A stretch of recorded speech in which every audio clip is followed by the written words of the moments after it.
அயல் என்ன நடக்கும்னு தெரியல. அயல் பெஸ்ட்டு சொல்லி இவங்களுக்குலாம் தூக்குறாங்க கூட சனியை ஒரே முட்டை ஒழிஞ்சு போயிடுவாங்க இந்த மாதிரி அயோக்கியனுங்க. ஓகே, அயல் இந்த தீர்ப்பு என்ன வருமோ ஒரு நல்ல ஸ்ட்ரிஞ்சன்ட் நல்ல தண்டனை வரணும் இந்த மாதிரி பரதேசிங்களுக்கு, அரக்கர்களுக்கு. பட் அந்த யார் அந்த சார் சொல்கிறது தப்பே கிடையாது, கேட்டே தீரணும். ஏன் இவங்களுக்குலாம் அவ்வளோ கொந்திட்டு பொத்திட்டு வருது? யார் இதெல்லாம்? ஸ்டாலினோட அட்மினிஸ்ட்ரேஷன் கிடையாது. Stalin administration failure. அன்றைக்கி போலீஸ் ஃபெயில்டு. அந்த பிள்ளைக்கு லக்கிலி அன்றைக்கி இருந்த ஜட்ஜஸ் மோட்டோவாக எடுத்தது இந்த இது. அதனால இந்த ஊடகங்கள் வந்துட்டு என்னமோ தார தப்பட்டையை அடிச்சுக்கிட்டு எங்கள் திராவிட இதில் நாங்கள் இப்படி பண்ணிட்டான்னு சொல்கிறதும் இல்லை. இவங்க வந்து பெருமை பீத்திக்கு வேணாம், நீங்களும் அயோக்கியர்கள் தான். அவன் வந்து உங்கள் கட்சி எவனோ ஒரு பெரிய ஆளுக்கு தான் அவன் மாமா வேலை பார்த்துருக்கான். அந்த மாமா வேலையை மூட வைக்கிறதுக்கு தான் இன்றைக்கி இந்த கதையெல்லாம் பேசிகிட்டு இருக்கீங்க. முதல் யோகி இருந்தால் யார் அந்த சார் சொன்னது? நாங்கள் கிடையாது, அந்த பாதிக்கப்பட்ட பொண்ணு தான் சொல்லியிருக்கிறாங்க.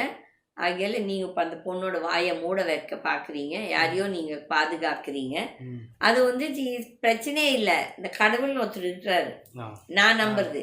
நம்பாதவங்க பற்றி எனக்கு கவலையே கிடையாது. ஓகே, இப்போது இது வந்து அடுத்தது பேசலாம். எப்படி இந்த சுப்ரீம் கோர்ட்டில் இந்த ஜட்ஜு, இந்த டெல்லியில் சுப்ரீம் கோர்ட்டில் ஜட்ஜு ஒருத்தர் 100 கோடி அவங்க வீட்டில் இது. அப்போ அங்கே யார் கடவுளாக வந்தார்?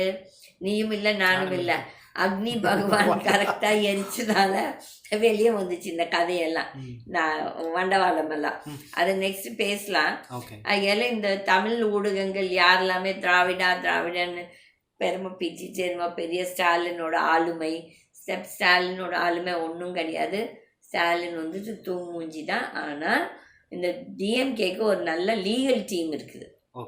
அதில் வந்து அவங்க செய்கிறாங்க. எப்படின்னா இப்போ வந்து இந்த ஆர்டிக்கிள் 142 வச்சு ஒரு மாதத்துக்கு முன்னாலே என்னமோ வந்து அந்த சுப்ரீம் கோர்ட்டில் ஒரு ஜட்மெண்ட் வாங்கினாங்க. அதில் வந்து நம்ம தமிழ்நாட்டு ஜஸ்டிஸ் மகாதேவனும் அப்போ இன்னொருத்தரும் அவங்க 2 பேர் சேர்ந்து கொடுத்த தீர்ப்பில் இந்த மாதிரி ஆளுநரும் இது பிரசிடெண்ட்டும் வந்துட்டு எந்த ஒரு பில்லையும் ஐதர் 30 நாளுக்குள்ளே நிராகரிக்கணும், இல்லை 90 நாள் இது பிரசிடெண்ட்டுக்கு, கவர்னர் 30 நாள், 2வது திருப்பி போனால் அவங்க வந்து அதை ரிஜெக்ட் பண்ண முடியாது சொல்லி ஒரு ஜட்ஜ்மெண்ட் கொடுத்தாங்க.